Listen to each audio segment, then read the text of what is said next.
In countries where the hijab is forced, women are fighting against it. In countries where the hijab is banned, women are fighting against it. What does that tell you? Hi guys, Assalamu alaikum. First and foremost, my deepest condolences to the family who lost their precious daughter. I have 3 daughters of my own, so I can't even fathom to imagine the pain they must be feeling right now. May Allah make it easy for them, give them strength to endure this pain. If you guys don't know who Mahsa Amini is, she was an Iranian Muslim woman who was arrested by the morality police of Iran for allegedly violating the hijab rules. They accused her of breaking the law, and if you guys are not aware, Article 638 of Iranian Islamic Penal Code states that it is a crime for Muslim women to appear in the streets and in public without a hijab in the country of Iran. The controversy is now widening into a dispute not just about the enforcement of the hijab in the country, but the accountability of the morality police, and as well as mistrust towards government denials of any wrongdoing. There's a lot to unravel here. What the police did was absolutely gut-wrenching and disheartening. They denied all responsibility of any ill-doing. They claimed she died of a heart attack and no spill-up happened. Her family claims that she did not have any pre-existing conditions and she was perfectly healthy. Evidence of physical abuse is apparent from the pictures. Not only that, but her brother noticed the bruises on her head and legs. Furthermore, the women who were detained with Mahsa Amini testified that she was severely beaten for resisting the insults and curses of the officers who arrested her. Also, a number of doctors testified that Mahsa Amini suffered a brain injury based on the clinical symptoms, including bleeding from the ears and bruises under the eyes. There's just so much evidence. I just don't understand how the police is denying it all. A CT scan of Amani's head showed a bone fracture, hemorrhage, brain damage, seemingly confirming that she died due to being struck on the head. Not heart attack, not stroke, not due to some pre-existing condition as the police claims.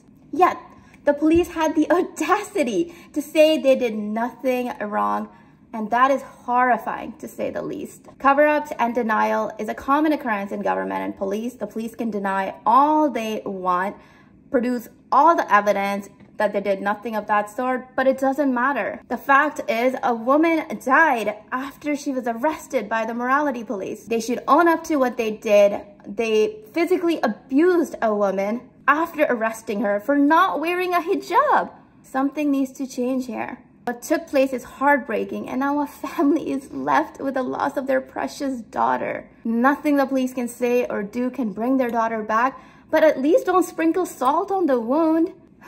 The least they can do is hold themselves accountable and implement a proper positive change. How many women have to suffer before the world wakes up? In countries where the hijab is mandated by law, women are fighting against it. In countries where the hijab is banned, women are fighting against it. What does that tell you? Women just want freedom. Freedom to choose what they wear and how they wear it. They don't want government intervention and poking their nose when it comes to hijab. Look, you guys, I don't know how to run a government, and I don't know much about politics either. But let me tell y'all something. I do know that nothing good comes out of force and violence. How many more Muslim women have to suffer before Iran wakes up? No wonder there are women in Iran right now who are chopping their hair off. They're taking the hijab off and burning it to send a message to the government, to send a message to the world. Yet people are too busy focusing on their action and shaming them, saying, "Astaghfirullah, sister, shame on you. How could you burn the hijab?" But they're failing to recognize the message that these women are trying to send. These women are hurting. They're screaming on top of their lungs, fighting for their right to choose to wear what they want to wear. They don't want to be forced anymore. They're screaming and the world is silent. The world is silently watching them suffer. Alhamdulillah, guys. Alhamdulillah that I was born and raised in a country, in an environment where I had freedom of religion, freedom of choice. Because if I was forced to practice my religion, if I was forced to cover up, you betcha, I guarantee you that I would hate every aspect of my religion. People who have never been in that situation, including myself, I have never been in that situation.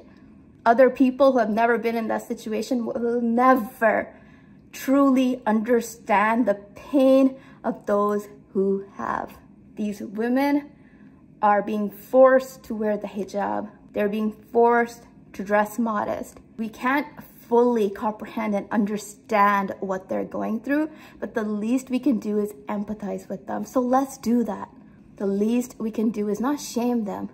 Stand up for them. Speak out for them. Be their voice. You can never make someone love Islam, hijab, niqab, every aspect of Islam by force, by manipulation, by emotional blackmail, by physical force. You just can't. It has to come from the heart. You might think you're doing the right thing by forcing it upon them, but all you're doing is pushing them further and further away. Is that what you want, Iran?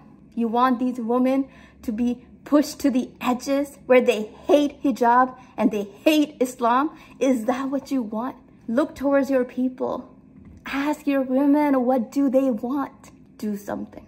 I just want to end this video with a prayer. May Allah protect our sisters from all harm in Iran. May Allah make it easy for them. Ameen. Until next time, guys. Assalamu alaikum.